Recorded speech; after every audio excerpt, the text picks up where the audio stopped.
avec le président et sous son contrôle, nous avons fait cet organigramme-là, qui est un organigramme de type moléculaire, si on s'adresse aux molécules, ou de type constellaire, si on veut. Vous voyez ici, c'est le président de la République. C'est le siège de la confiance des Sénégalais et de leur suffrage. Et c'est là que se définit la volonté et la politique. Vous voyez ici, c'est le ministre d'État, que rien n'entoure. Rien. Il est là, à distance, et il participe, le cas échéant, à la distribution de la lumière. Si je voulais choisir une image, je dirais que le président est le soleil. Quand il se couche, c'est-à-dire quand son accès n'est pas autorisé aux collaborateurs, il s'adresse au ministre d'État, qui n'est qu'un relais, et qui va aussi prier pour que le soleil se relève le lendemain. Donc le choix de cet homme-là est un choix stratégique, très important. Il faut choisir la lune qui distribue conformément à la volonté qu'on a définie, mais aussi qui prie en cas d'absence momentanée du soleil pour qu'il revienne.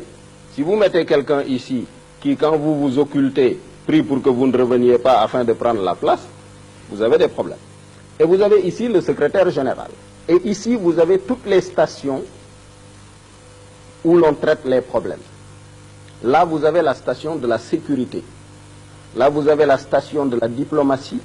Là, la station de l'économie. Pourquoi choisir cette forme à la place de la forme, disons, carrée des organigrammes qu'on apprend dans les écoles? C'est parce que c'est inspiré par le principe de la rotation. Il peut arriver un jour que l'homme le plus important de la présidence de la République soit ce monsieur-là chargé du courrier. Et que par le mécanisme de la rotation, qu'il puisse arriver directement en face du président sans intermédiaire, pour que le président évalue et apprécie son travail. Donc voilà l'organisation. C'est pour éviter qu'il y ait un format hiérarchique, etc. Et là, si vous allez à l'économie par exemple, vous cliquez ici, vous voyez que nous avons une cellule économique et financière présidée par un cadre avec différents conseillers. On a beaucoup dit que je n'avais importé que des conseillers de l'extérieur des universités américaines. Ce n'est pas exact. Regardez ce conseiller technique-là, c'est Aziz Sow. On connaît quand même sa tête. Hein? Je crois qu'il n'est pas sorti de très loin. Si vous voyez un autre conseiller, c'est celui-là, c'est Chérif Salif. Si je clique, voilà, bon, on connaît sa tête, etc. Donc, on a dit beaucoup de choses, mais voilà la réorganisation de la présidence. Maintenant, le deuxième aspect peut-être, dont on a beaucoup parlé, et qui peut-être gêne ceux qui ne sont pas intéressés par la transparence, c'est ça.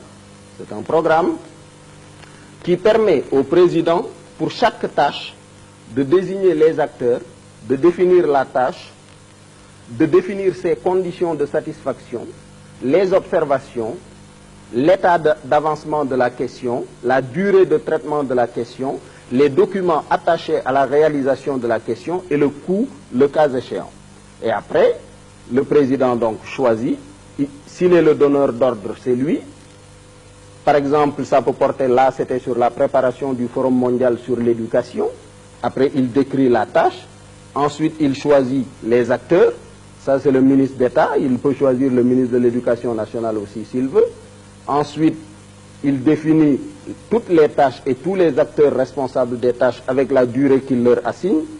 Ensuite, ben là, il lance un process, etc., jusqu'à la fin et jusqu'au rapport qui lui est présenté.